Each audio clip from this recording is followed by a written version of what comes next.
Sinds 2013 hebben Remco en ik onze grenzen verlegd binnen de hardstyle scene. Toen ons eerste album Art of War de verkoop inging, waren wij volledig verrast. Niemand had toen kunnen voorzien hoe snel het vanaf daar gegaan is. Gemotiveerd door de respons op Art of War zijn we gaan kijken naar een nieuwe uitdaging. We wilden een vernieuwend album maken die onze klank zou vastleggen. We wilden hardstyle eens van een andere kant bekijken. Nadat we Dante Alighieri's boek De Goddelijke Comedie hadden gelezen, zagen we dit als een perfecte kans voor ons nieuw project. Het idee van de Nine Circles was geboren.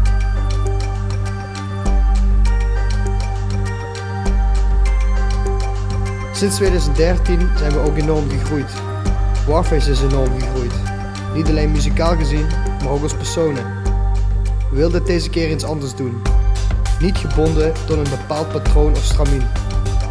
De beste manier om onze visie te bereiken zou niet alleen via muziek zijn, maar ook door beeld. Daardoor heb ik destijds een vriend uitgenodigd, Sam Dumont. In eerste instantie was het de bedoeling om het studiobeelden te schieten, afgewisseld met feestbeelden. Op een gegeven moment merkten wij dat het project alsmaar groter en groter werd. We vroegen onszelf af, waarom maken we er niet gewoon een documentaire van? En dat is precies wat is gebeurd. Ascension.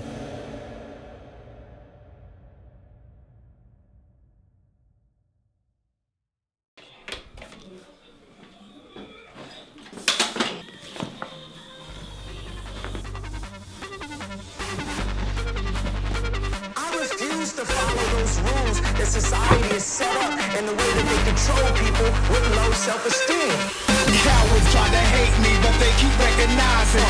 Cowards I despise and my power keep on rising. Cowards try to hate me, but they keep recognizing. Cowards I despise and my power keep on rising.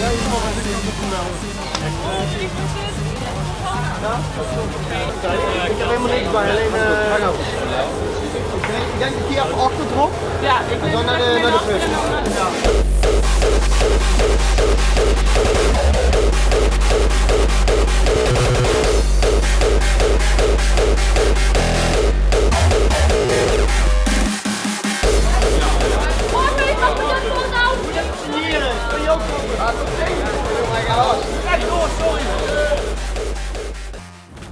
Yo, we zijn hier op de Supremacy en dus albums, eerste sessie. En ja, wat kan ik zeggen man? Kijk die fucking rij man. Het is gewoon fucking ziek weet je wel. Album loopt goed, nieuwe caps zijn uitverkocht. Beetje de spanning voor de set van Jeroen in komen. Dus ik ben echt benieuwd man. Een uurtje voor de showdown. Ja, ik ben wel echt benieuwd man. Dus gefeliciteerd. Die onder Radical en Element. Ja, begint ja, de zenuwen begint ik wel een beetje te komen. Fucking ken.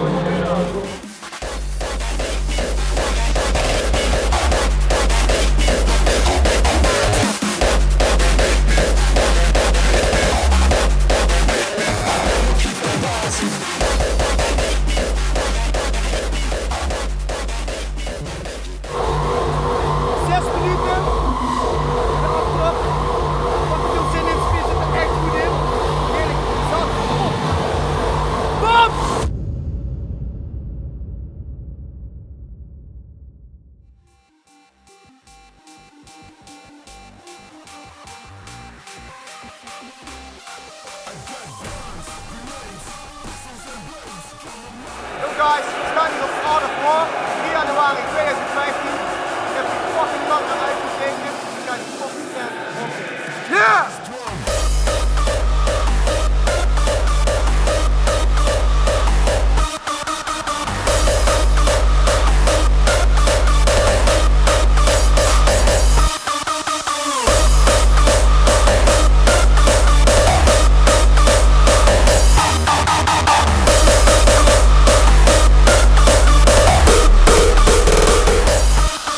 Remco en ik waren echt wel van mening dat er iets moest komen om onze naam zeg maar, te vestigen in de scene. En ja, en we denken gewoon een album, ja, dat werkt het beste. Je werkt gewoon naar één heel groot project naartoe. Je teast het publiek zeg maar via social media, ja, met nieuwe tracks zeg maar op feesten. En denken van ja, dit kan wel eens booming zijn. Ja, toen gingen we zitten, ja, Remco is gewoon zeg maar een bass in de studio. Vul het dan een beetje aan met mijn mening en ja, we vullen elkaar op die manier gewoon goed aan. En zoals Art of War eigenlijk heeft uitgepakt voor ons, ja, is met geen pen te beschrijven man. Hadden we nooit verwacht. Wel dat er iets zou veranderen, maar dat het überhaupt zo goed werd opgepakt zeg maar, door de scene en door de fans. Want ja, ik heb er gewoon een shitload aan fans bij gekregen, dat was gewoon niet normaal. Ja, Art of War is wel heel belangrijk zeg maar, voor mijn carrière geweest. Hè.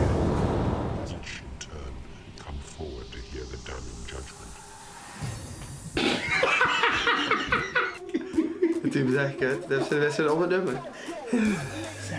De hel ja, aanbidden of zo, Nee. totaal niet. Maar wij vonden gewoon het idee zeg maar, om in zijn album, zeg maar, om eigenlijk het thema aan een album te verbinden. Ja.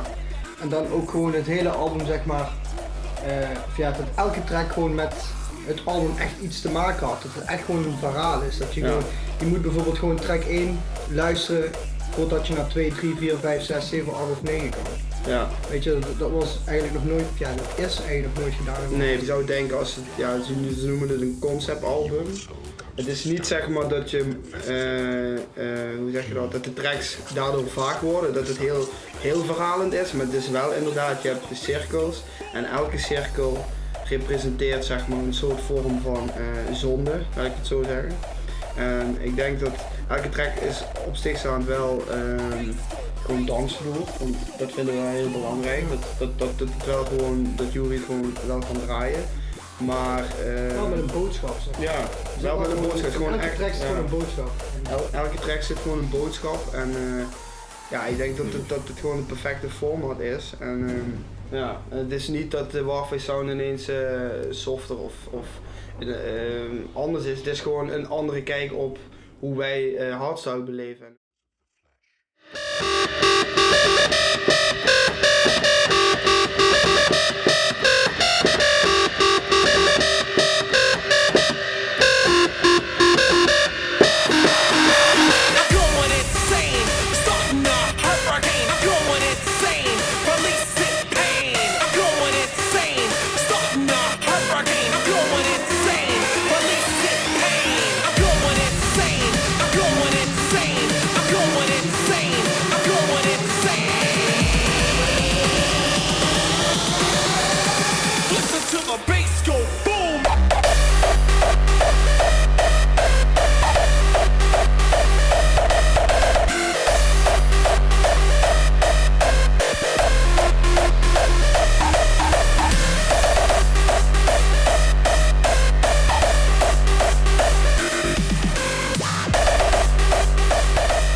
Ja, waar kan ik het beste beginnen? Ik denk dat het is begonnen eigenlijk met dat ik als Trajex hardcore DJ ben in Limburg. En dat ik zo zeggen, Yuri gaf met een aantal vrienden feesten. Die heette Berg Events, als ik me niet vergis. We zochten altijd een hardcore afsluiter bij ons bij feest. Toen zei één jongen bij ons in die groep van ja, ik ken nog een DJ Trajex, die woont hier gewoon een dorpje verder en ja, die heeft wel op flinke grote hardcore boekingen gestaan. Ik zei ja joh, ja, boek die Trajex dan maar en ja, we hebben misschien een stuk of 8 feesten gegeven in 3 jaar tijd en Remco is er altijd partij van geweest. En ja, op een gegeven moment hadden ze me ook geboekt als Warface, want toen was ik in eerste instantie nog alleen. Toen hebben we de eerste EP gehad op Dutch Masterworks, is dat volgens mij.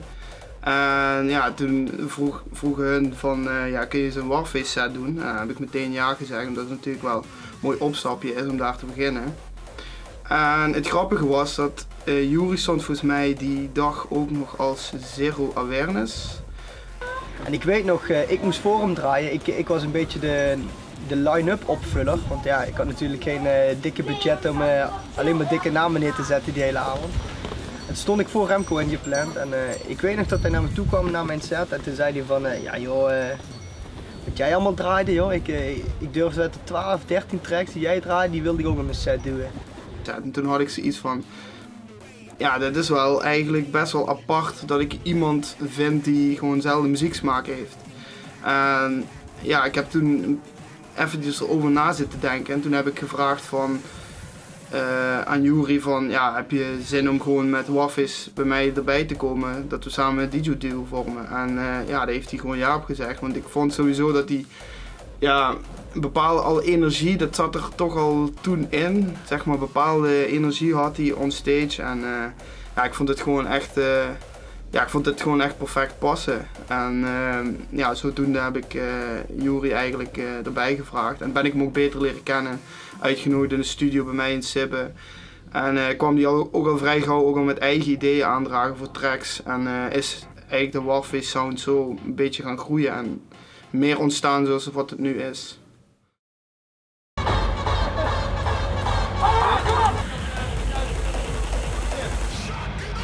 Koningsdag 2015. Ik sta vandaag Koningsdag, Koningsnacht, moet ik zeggen, Beat the Bridge. Weertje is niet al te goed, wel gelukkig droog op het moment. De sfeer zit er goed in, ik heb er zin in. En we gaan deze 2 dagen fucking rocken. Shock it all! Shock it all! Zit hier op Beat the Bridge, Kingside. See the fuck this track up! Rock it to your goddamn brain!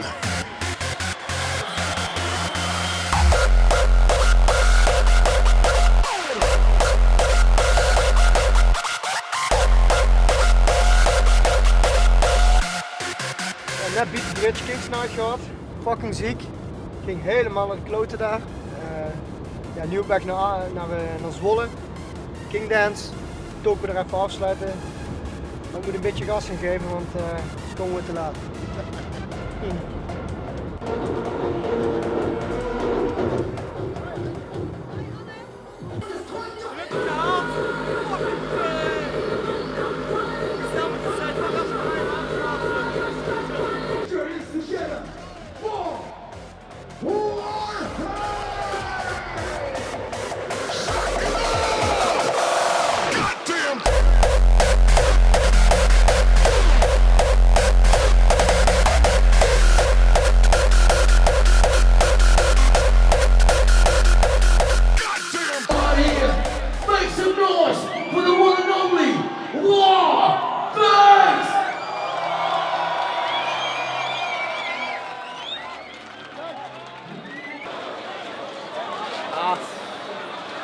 Vet, wel kort, maar ik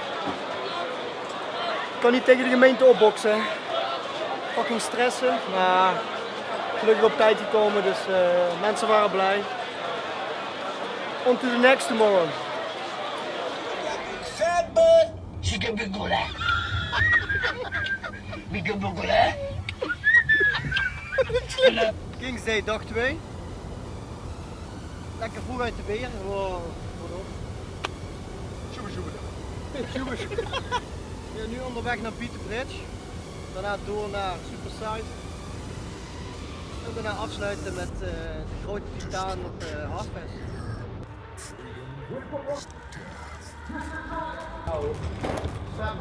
Ja? Nice.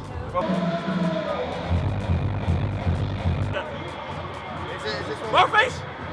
Is het Warface? Nee, ja.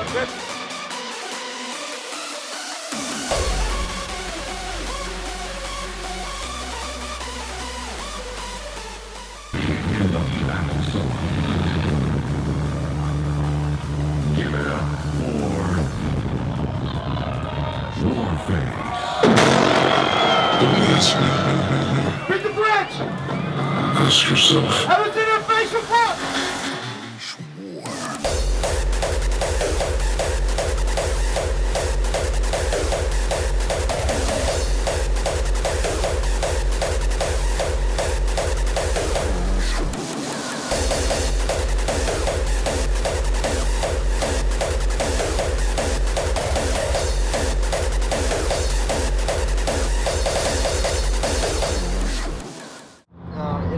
1,5 jaar tijd zeg maar van een diehard party lover wat elke week zeg maar op ieder feest stond. Om zelf dan achter die draaitafel te staan, ja dat heeft zeker een impact. Zeg maar niet voor mezelf ook alleen, maar ook gewoon voor de mensen om je heen. Maar mij ook, ja, ik ben eigenlijk ook gewoon een boerenjongen die aan het studeren was en een bijbaantje had bij de supermarkt. En ja, nu word je gewoon, ja, ik wil niet zeggen voor de leeuwen gegooid, maar je leven krijgt wel een switch. Ja, dat is mooi. Zeg maar, van je hobby uiteindelijk je beroep maken, ja, daar droomt iedereen van. En ja, het is voor mij nog elke week nieuw, elke maand spannend. Van wat ga ik nu weer beleven, wat komt nu weer op mijn pad. En ja, het is leuk. Het enige is wel van hoe lang blijft dit duren, zeg maar. Dat vraag je je wel af, want je zit niet zeg maar zo met dat je met een vast contract werkt, zeg maar. Het kan ook zo gedaan met je zijn, daar ben ik wel van bewust. Maar ja, nu net terug van Beat the Bridge. Supersize nu, Supersize King zijn. Fucking veel zin in, nog nooit geweest, dus kijk wat dit brengt, man. Heb jij een abonnement?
Helemaal kapot, jongen.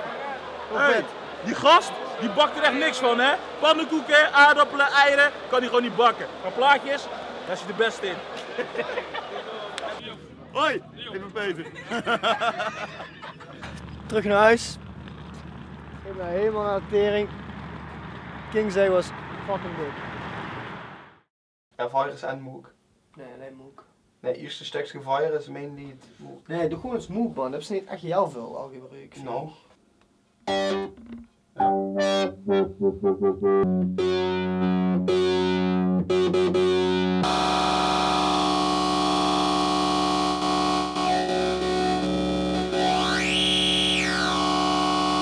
We zijn vandaag bezig met track nummer 4 van het album, met het thema Greed. Ja, Greed staat ook wel voor hebberigheid. Wij hebben gekozen om de hebberigheid met het geld in deze track te verwerken. Dit is nog gewoon onbewerkt, hè. Dit kun je gewoon rauw uit de moek en er moet nog gewoon effect overheen, snap je? Ja, wat vindt zich? Kijk, zeker, ik heb het echt gehad met die kutkrietjes, man. Ik weet het, maar als we het toch uit een moek horen, hebben ze sowieso best een unieke sound. Kijk, de meeste lui horen het toch goed Silent of Virus, snap je? Dat is echt niet leuk, what the fuck. Ja, ik denk qua sounds, omdat ik pas een nieuwe moek heb aangeschaft. Ja, is het toch wel weer even een challenge dat je andere sounds wilt hebben. Dus daar heb ik me even op toegelegd om dat een beetje te leren. Ik moet niet trim. Jawel. Oh, nee. Dat is het.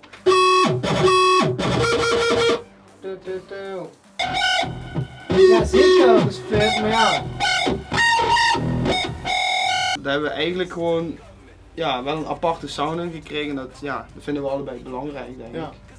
Ik ben echt helemaal weg van deze move. Dus. Ja, ik denk dat dat wel ook voor de toekomst een van de dingen is die we vaker gaan gebruiken, omdat het anders is. Niet veel mensen hebben het. Dus het is eigenlijk de eerste track dat ik hem heb gebruikt. En ik denk dat we eventjes een previewtje kunnen doen.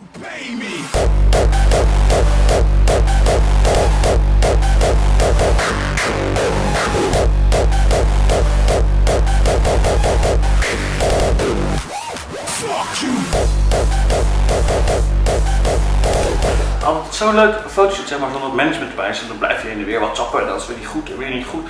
Godverdomme, nou fucking moeilijk worden van www.gwtv.nl.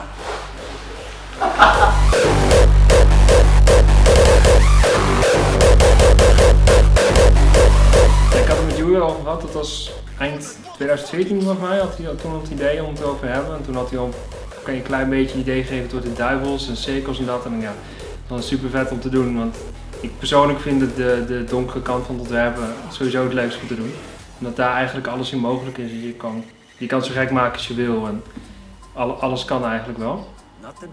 Dus wat dat betreft vond ik het echt heel leuk om echt in die hoek te zitten.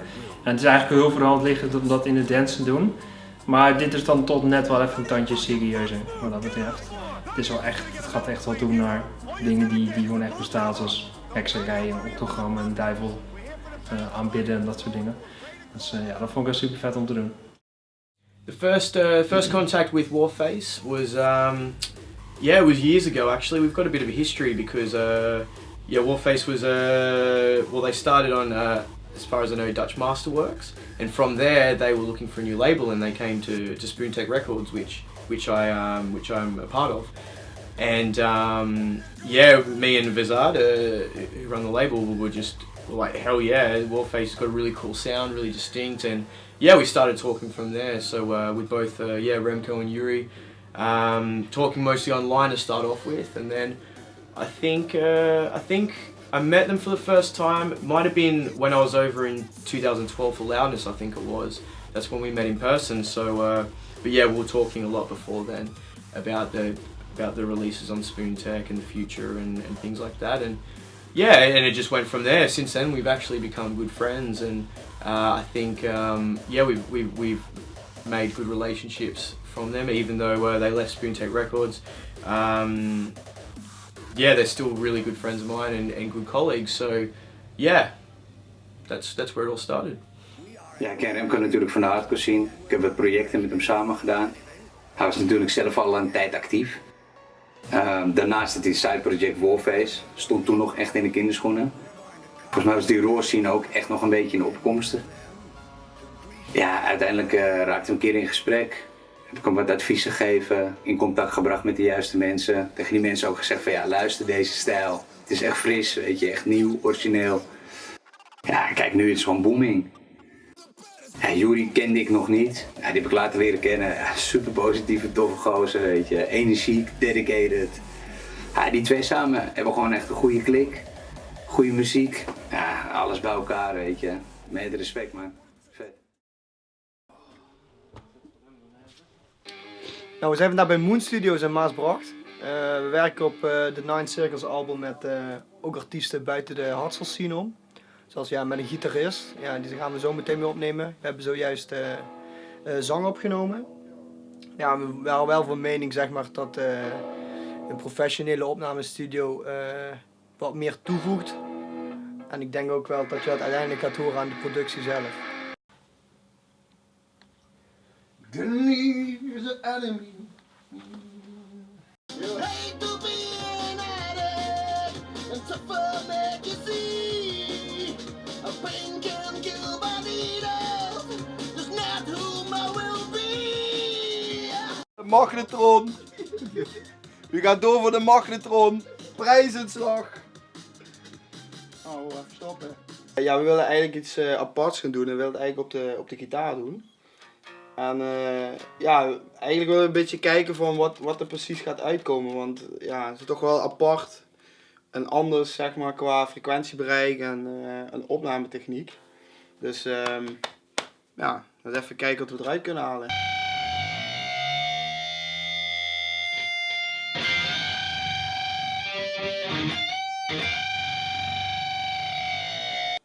Dit is gewoon het experimenteels natuurlijk. Ik denk dat nog niet veel jullie dat gedaan hebben.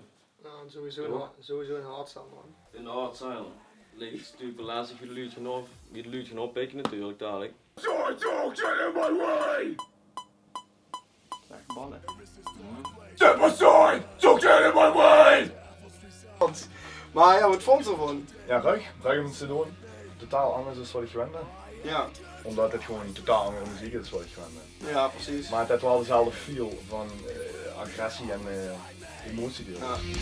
Unleash me, and nothing remains. I am beyond myself. I am beyond aggression. Don't push me.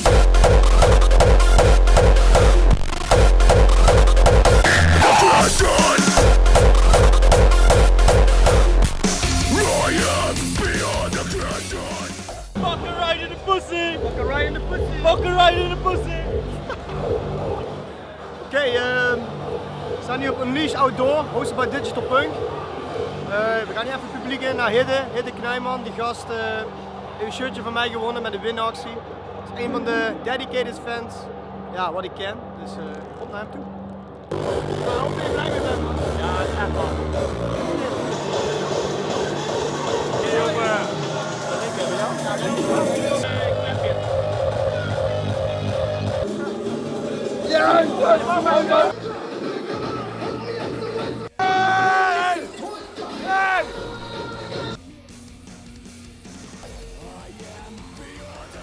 This is Warface Live. Push me.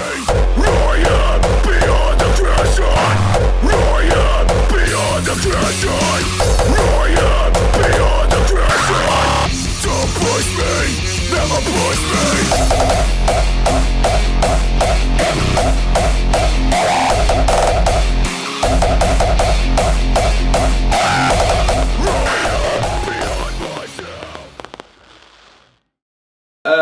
Nou, het is toch wel weer iets wat net even anders was als wat er toen, aan aanbod van die rauwe hardstyle was. Het is snel, het is agressief, het is energiek. Het is gewoon feestmuziek, weet je. Ruig, screeches, uptempo, tikkie hardcore, maar wel echt een unieke sound. Echt een unieke. Ja, fris, nieuw, hard, uniek. En heel energiek en heeft hele vette elementen, maar daartegen ook best wel simpele elementen, maar elementen die echt gewoon, waarvan je denkt van fuck, hoe heb je dat gemaakt, weet je, hoe heb je dat in elkaar gezet. Het klinkt simpel, maar het is toch ingewikkeld en wat altijd, het past allemaal met elkaar, het zit allemaal goed in elkaar, het klopt allemaal. En ja, ik weet niet, het totaalplaatje, alles klopt gewoon. Het is echt, het haalt gewoon energie uit de mensen en ik denk dat het wel een bepaalde sound is en dat denk ik ook dat het daarom ook die Warface sound zo en Warface zeg maar zelf zo hard zijn gegaan, weet je. Het was nog een stukje wat er nog niet was, zeg maar, in die hardstyle hoek, zeg maar. Nee. Kutteprupke. Een tampon. Ik zit op Schiphol. Ik ga vandaag naar Summerbeurs, Zweden, Stockholm. Met meneertje Nolzi. Hoi. Ja, ik heb er zin in. Hier ziet het weertje nog niet zo goed uit, maar Zweden verwachten we goed weer. Yeah, we wanted to go to the festival area at 1:45. Yeah, 1:45. Yeah. Because the MC, the might be in 1 hour. Yeah, 1 hour. Okay. Cool. We zijn in Zweden, motherfuckers. Ja, dat is in het Nederlands, pik. Houd je echt 10 jaar jonger. Milk and honey, jong. Milk and honey.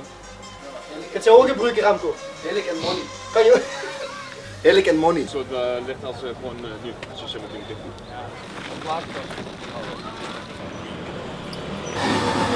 Hij moet bier drinken. Bier. Ik lust geen bier.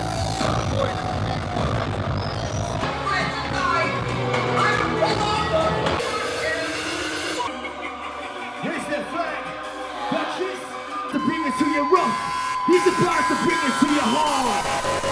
He's welcome. Warfare!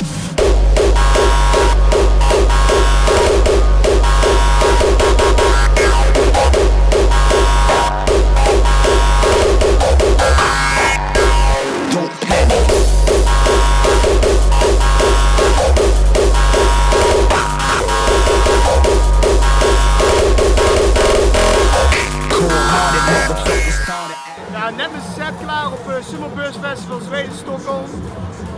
Helemaal kapot. Het is fucking dik. Zweden hou je wel echt van een potje rammen en ja, geen woorden voor joh. Dus je lekker aan de zuip en feestje maken.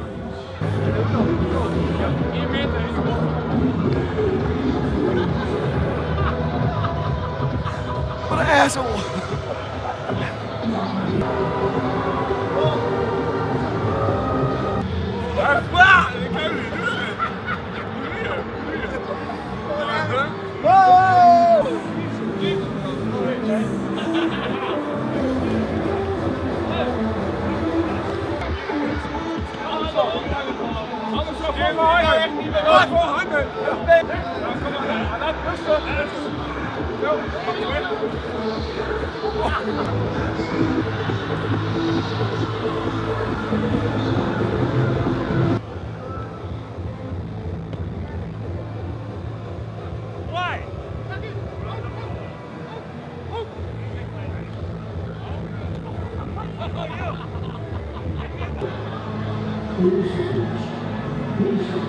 Zweden.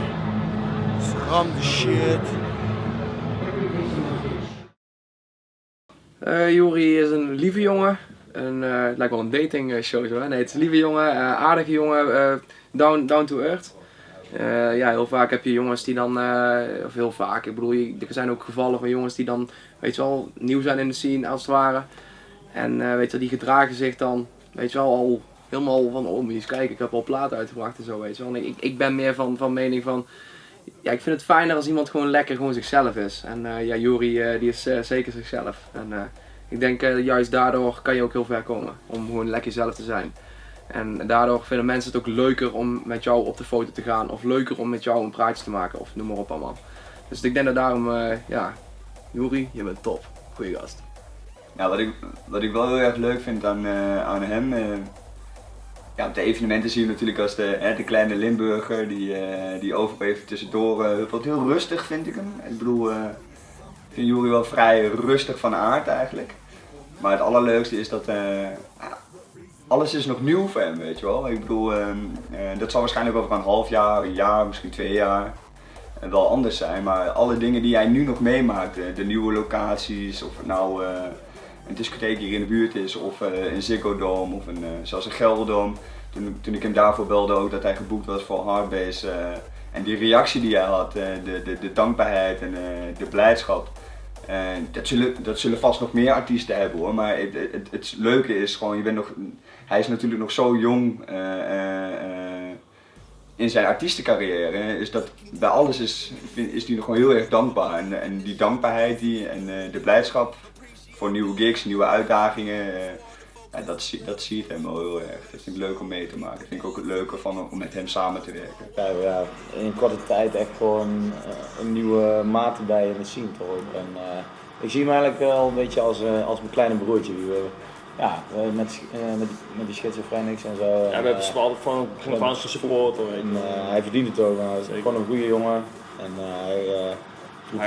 hij gaat er ook echt gewoon voor, weet je wel. Ook met zijn act ook en de hele fanbase van hem.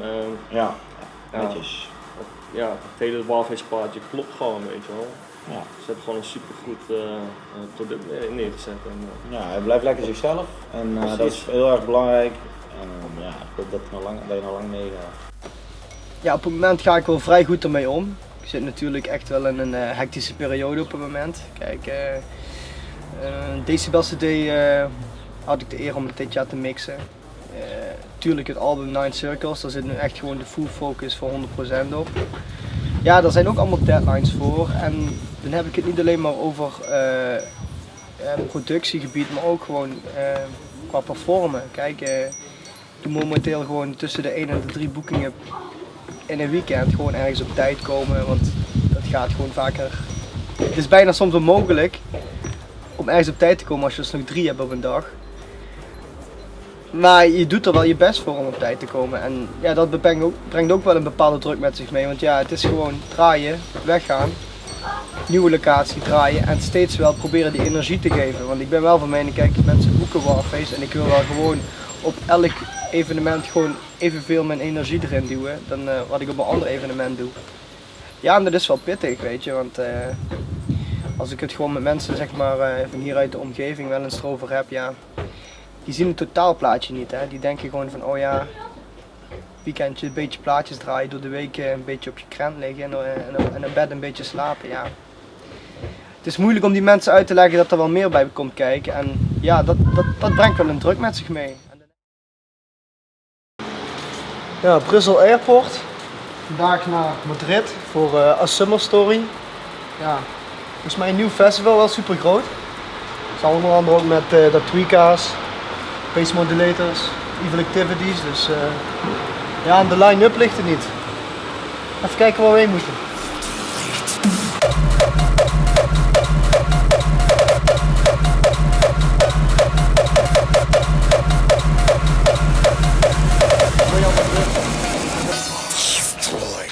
Ja, zojuist aangekomen in Madrid. Net opgepikt geworden hier door deze fijne man. Dus onderweg naar het hotelletje.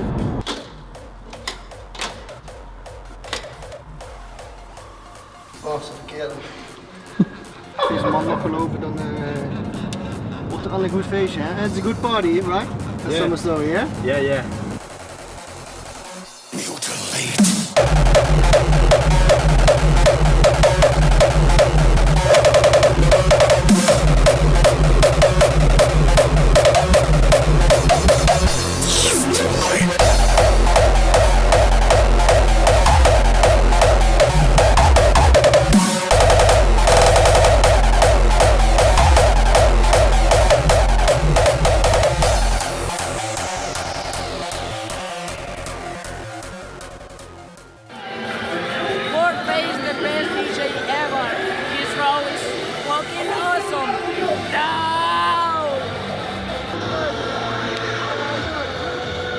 Jongens, hier in Spanje, Warface echt top band. Voor mij is Warface echt een super inspiratie. Ik hoop dat hij zo verder gaat en zo doorgaat.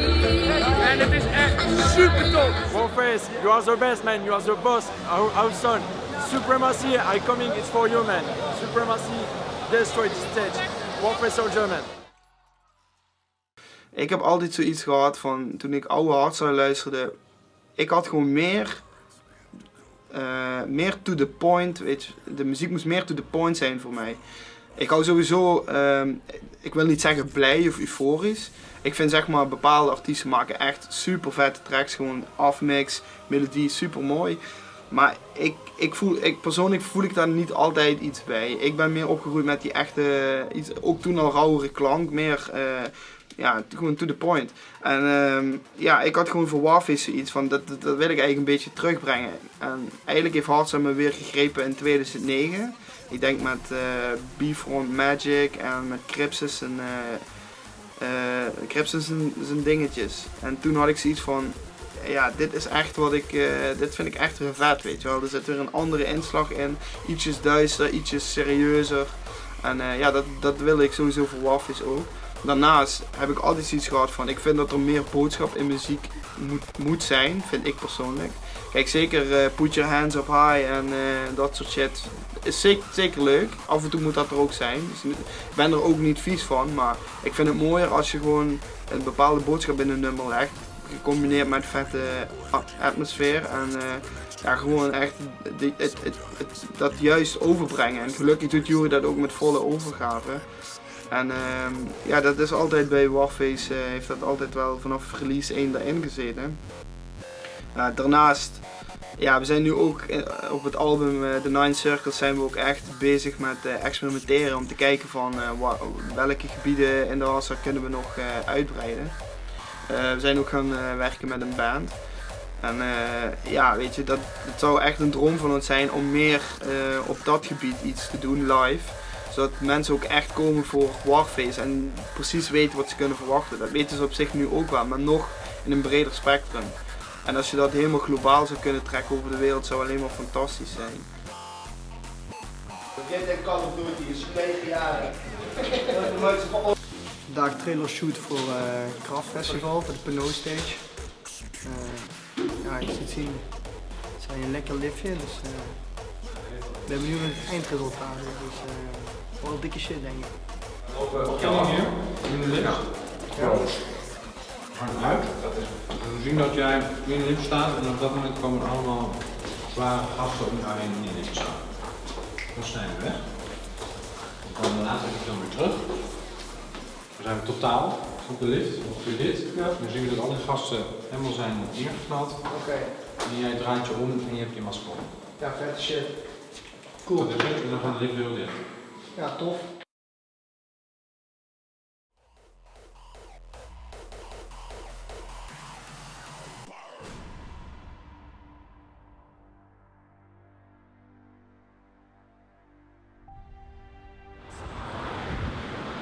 Nee, we gaan gewoon terug, man. Sowieso.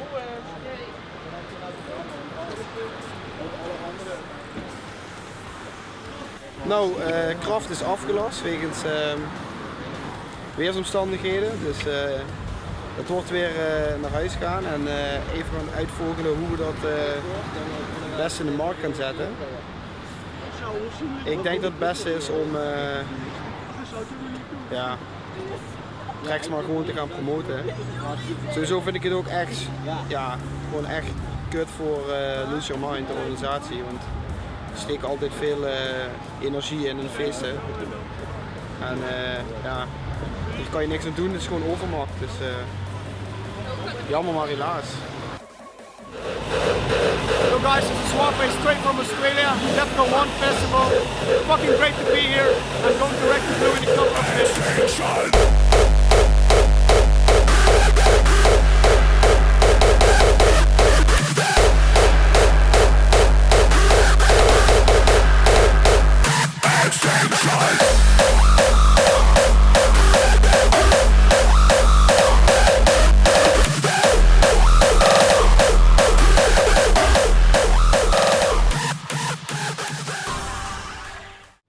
Ah jong, en?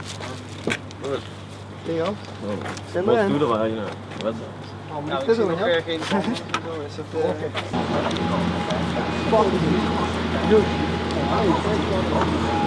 Ja, we eerst nog zien of dat Vipdeck is. Dat is nou allemaal daar naar die kant gegaan. Nou, dat die weet nog. Ziek man. Ziek. Dit feestje. Ja, wat zou ik zeggen? Zweef. Zweef in mijn publiek.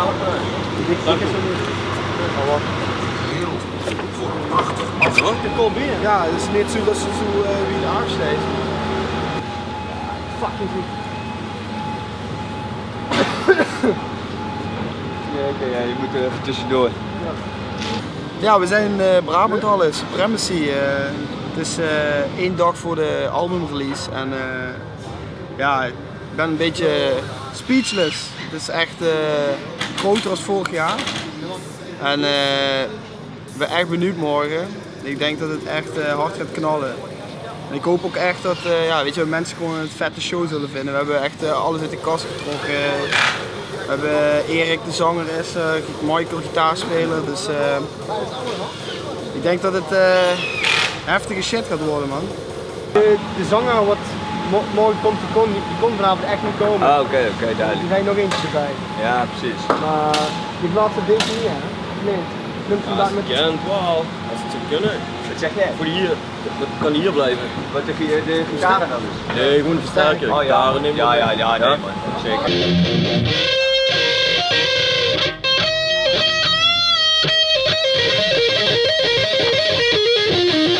Staat hij aan? Ja,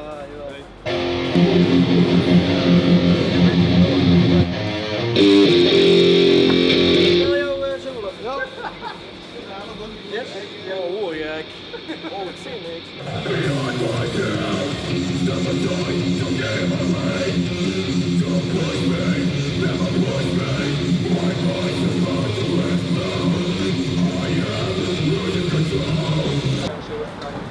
Ja, show draaien, even kijken hoe de mensen bij je staat en dan boven opbouwen en dan als dat staat dan is het hier.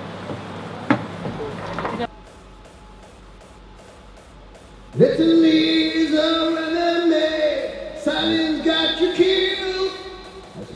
Oké.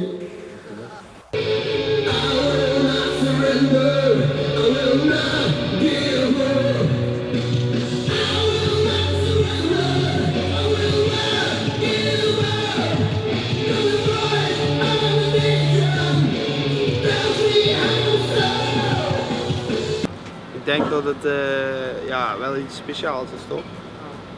Als het nu ook klinkt. Zoals het nu klinkt met de soundcheck. Ja, dikke shit man. Hè? Vette stage. Knallen.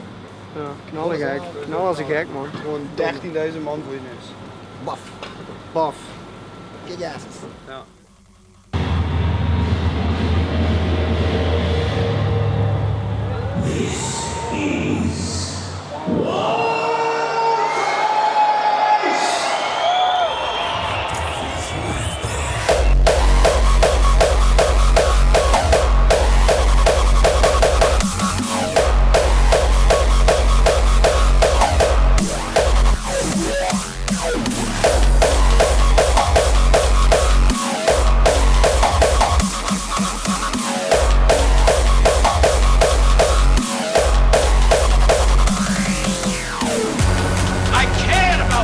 And I never judged him.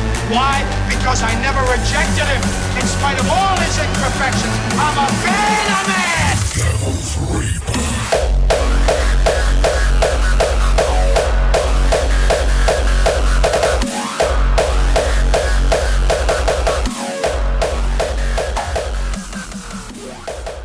I hope you enjoy the sound. Consistency